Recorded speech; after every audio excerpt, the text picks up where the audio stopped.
Chef in the world. The secret sauce.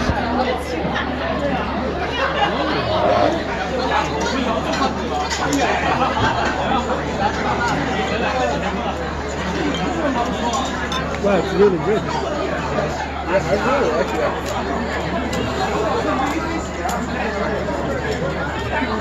It complements the fried rice.